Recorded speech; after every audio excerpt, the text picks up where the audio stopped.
Hello, fellow Griever, and welcome to December 5th. You don't have to hold it all, letting your heart lead the way. There's something almost invisible that happens in December. The world starts piling expectations on our shoulders long before we even notice the weight.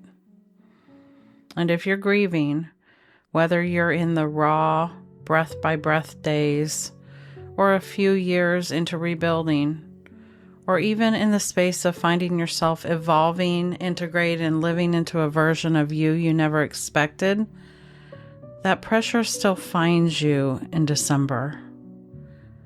At least that's what I've found. But here's the truth we rarely say out loud. You don't have to hold all of this. You don't have to carry December the way you carried it before.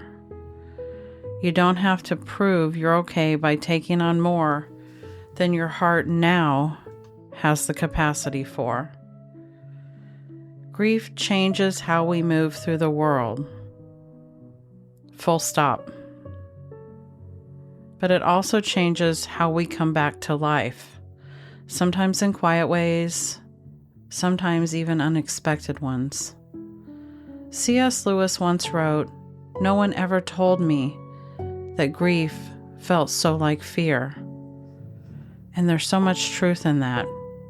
The contraction, the bracing, the uncertainty about what's safe or possible. But there's another truth too, one we don't talk about enough.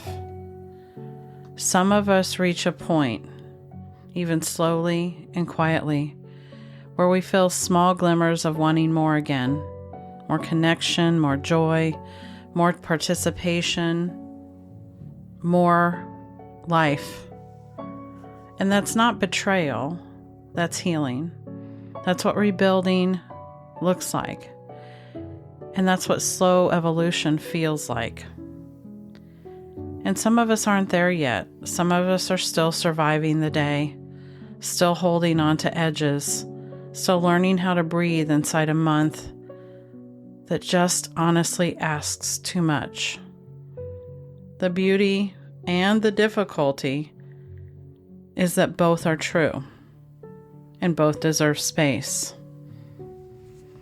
Anderson Cooper said, "We're all just trying to get through the day, some days with grace, and some days barely making it." But he also talks about how grief taught him to notice the moments of love, connection, and meaning that appear when he least expects them. December can be like that too. It's become a lot of that for me. A mix of much too much, a mix of not enough, and maybe, just maybe, small moments of light. So today, instead of holding everything, I want to offer you this. Let your heart lead the way. If that means saying no, let it be no. If that means resting, honor that rest. If it means sitting with sadness, it's okay to sit with it gently.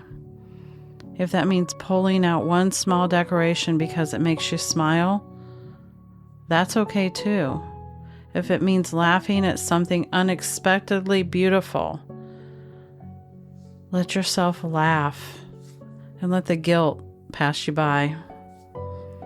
If that means doing December differently and never going back, it's okay to trust that truth.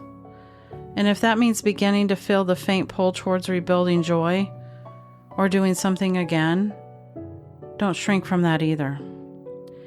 Your grief doesn't take away your right to moments of light. You don't have to earn joy, and we don't have to apologize for it. You don't have to explain why you're doing a little more or a little less this year.